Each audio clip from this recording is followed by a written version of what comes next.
ये कारगिल सेक्टर में बाल्टिक क्षेत्र है, वहाँ पे एक तासी नाम के गडरिये जो याक की खोज में गया था, उन्हें कुछ ऐसी हलचल लगी।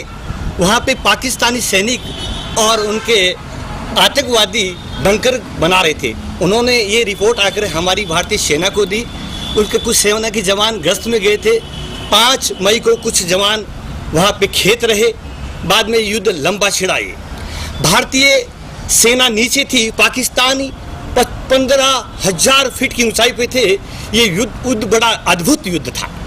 वो गोली फेंकते थे तो हमारे गोले का जवाब गोली की तरह था और उनकी गोली एक बड़े गोले की तरह हमारे पे आती थी। उनका उद्देश्य था हमारे जो सियाचिन ग्लेशियर लद्दाख जो सप्लाई थी, जो NH हाईवे 1 था, उसकी सप्लाई को काटना और भारत को हराने की चेष्टा थी। लेकिन भारतीय सेना बड़ी मुस्तैद थी। हमारी तीनों सेनाओं ने बड़े ही अच्छे ढंग से काम किया।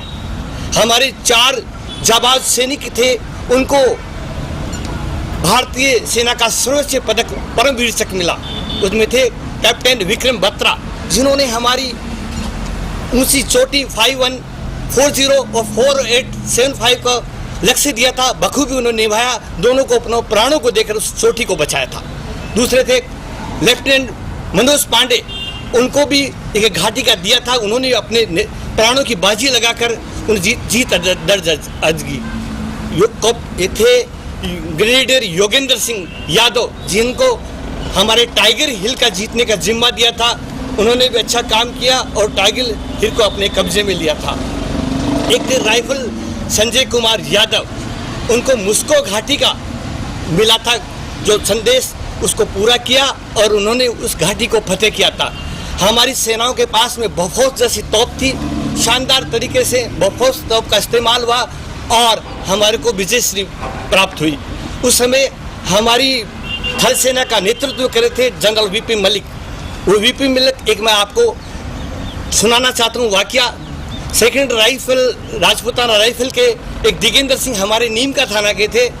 उस राइफल मैंने कहा था कि मैं आके जाके युद्ध करूँगा और उन्होंने उस समय बहुत अदम्य साहस का परिचय दिया और एक अच्छी विजयश्री दिलाने में उनका बहुत बड़ा योगदान रहा था। उस समय मैं एयरफोर्स में था। उस समय मैं 22 स्क्वाड्रन एयरफोर्स, जो कि फाइटर स्क्वाड्रन था, MiG-27 का हासीमारा में पोस्टिंग था। तो उसी समय हमें रातों रात हमारा स्क्वाड्रन मूव हुआ, उत्तरलाई एयरफोर्स स्टेशन में आया। हम वहाँ पे 3 महीने तक रुके। हमारे 16 भारतीय वायुसेना के MiG-27 एयरक्राफ्ट थे। हम वहाँ पे रहे, पूरी तरह से मुस्तैद थे। मैं एक वाक्य बताना चाहूँगा। 12 जून की रात को हमारे विदेश मंत्री जसवंत सिंह और पाकिस्तान के विदेश मंत्री सरताज अजीज के मध्य वार्ता विफल हुई।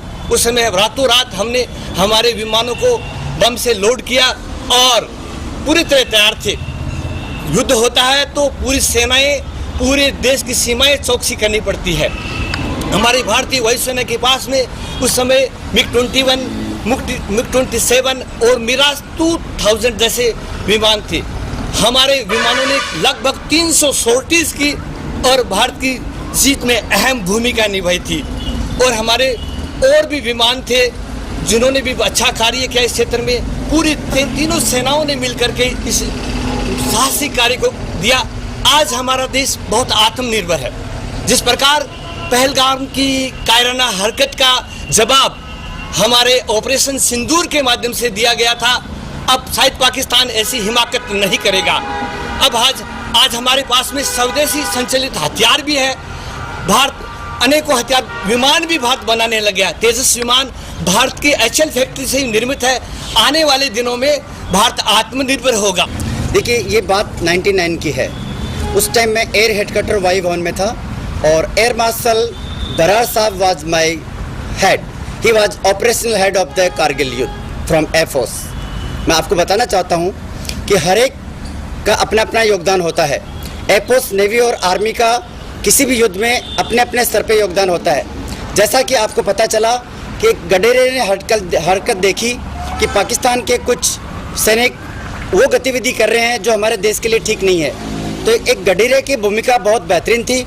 उसने हमारी आर्मी को सूचित किया और आर्मी ने उस पर एक्शन लेते हुए उनके कार्यों को जाना और जब हमारी चौकियों पे उनके द्वारा कुछ कब्जा कर लिया गया था, उसको तुरंत प्रभाव से हेडक्वार्टर्स को बताया गया और उसी टाइम एयरफोर्स, नेवी और आर्मी ने आर्मी के मंसूबों को नाकाम करने के लिए अपने अपने स्तर पे तैयारियां शुरू की।